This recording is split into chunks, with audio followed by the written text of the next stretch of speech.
হোটেলের ঘরে প্রেমিকাকে খুনের চেষ্টা যুবকের, একের পর এক ছুরির আঘাতে রক্তাক্ত অবস্থায় ওই মহিলাকে ইতিমধ্যে হাসপাতালে নিয়ে যাওয়া হয়েছে। আমরা দাঁড়িয়ে আছি ঠিক বিবি গাঙ্গুলি স্ট্রিটে। এই যে হোটেল দেখা যাচ্ছে, এই যে গেস্ট হাউস, সেই গেস্ট হাউসেই দুজন এসে ওঠে এবং বেশ কয়েকদিন ধরে ছিল এমনটাই জানা যাচ্ছে।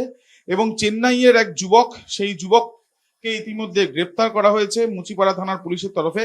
এবং যেটা জানা যাচ্ছে যে গতকাল বিকালবেলা ওই মহিলাকে ছুরির আঘাত করা হয়। বিগত 20 দিন আগে তারা দীঘাতেও গিয়েছিল এবং দীঘাতে যাওয়ার পর যেটা জানা যাচ্ছে যে ওই মহিলাকে নিয়ে আসা হয় এখানে। মহিলার আধার কার্ড সম্ভবত ওই চেন্নাইয়ের যুবকের কাছে ছিল এবং ইতিমধ্যে পুলিশ যখন খবর পায় ঘটনাস্থলে আসে এবং ঘটনাস্থলে আসার পর যেটা জানা যাচ্ছে যে এই হোটেলে 412 নম্বর ঘরে এই ঘটনা ঘটে বলে তারা জানতে পাচ্ছেন। 38 বছর বয়সী ওই মহিলার লিখিত অভিযোগের ভিত্তিতে প্রদীপ কুমার সেলভারাজ, 40 বছর বয়সী ব্যক্তি, যিনি চেন্নাইয়ের বাসিন্দা, তাকে ইতিমধ্যে গ্রেপ্তার করা হয়েছে।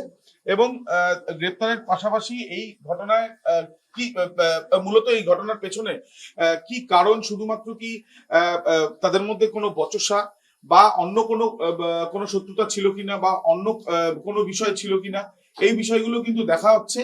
ইতিমধ্যে এই ঘটনার পরিপ্রেক্ষিতে যিনি আহত হয়েছেন, ওই মহিলাকে যে চিকিৎসা করানো হয়েছে তার ঘাড়ের কাছে একাধিক সেলাই পড়েছে এমনটাই জানা যাচ্ছে।